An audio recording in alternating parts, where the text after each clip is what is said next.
On the line with us is Julio Rivera, the editorial director at Reactionary Times, contributor to Newsmax, American Thinker, and townhall.com, reactionarytimes.com, his website, or his Twitter handle, rather.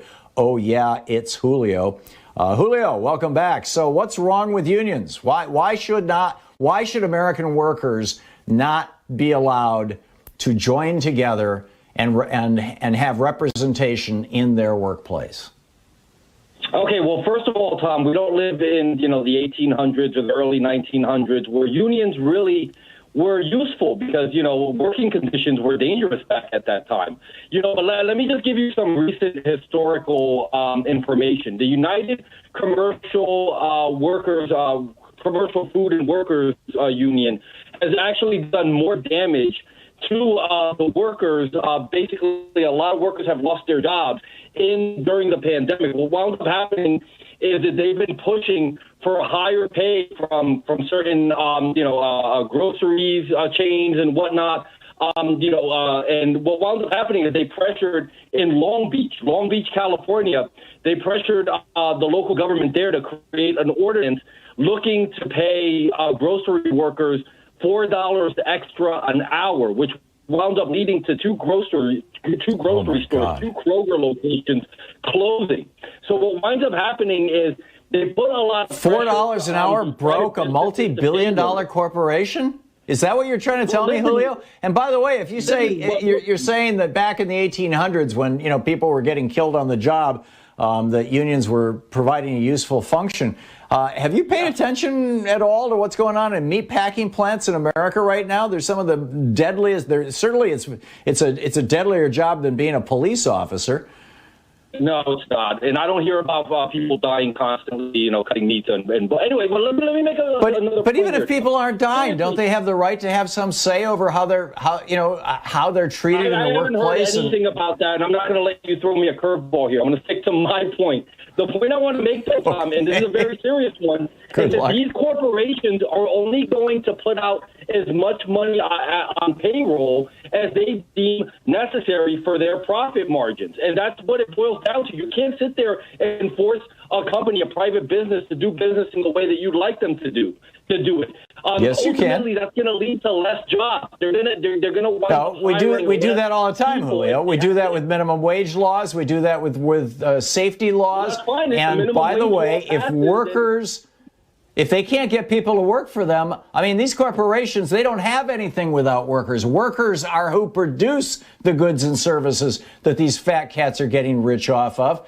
Kroger's among them, a multi-billion-dollar, insanely profitable corporation. And if $4 an hour is breaking them, they need to go out of business and let somebody come in like Costco who knows how to run a business.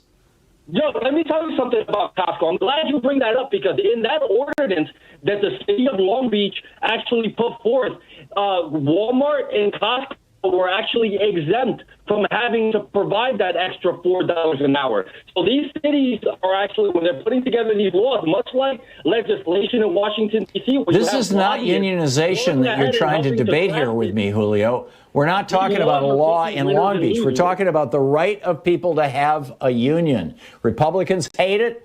Democrats like it. Tom? They're a political machine. All they wind up doing is collecting a whole bunch of dues from these workers. They don't really provide much of a service to a lot of these workers other than getting them fired because I think union members would strongly disagree with you. Salaries, they will downsize in staff.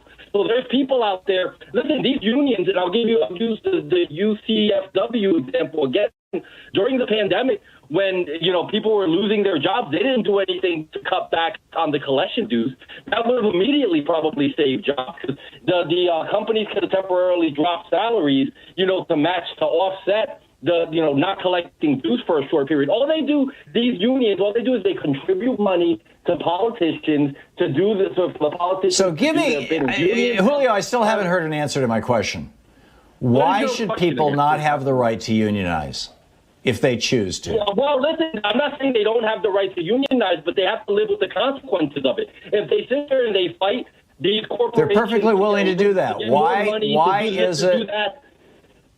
Why is it that Republicans are constantly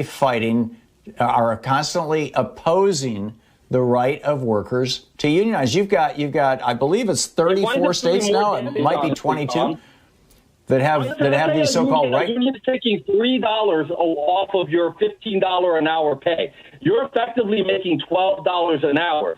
Now these unions... But without that union, you would have been making $9 an hour.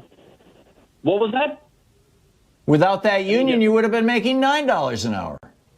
No, that's not necessarily. That seems like a bargain to me. Companies don't want to hire lazy people. They want to hire good workers that earn the money that they actually pay. It doesn't behoove the company to hire a... Wait a minute. Are you trying to tell me, Julio, that unionized workers are lazy, that somehow having representation in the workplace...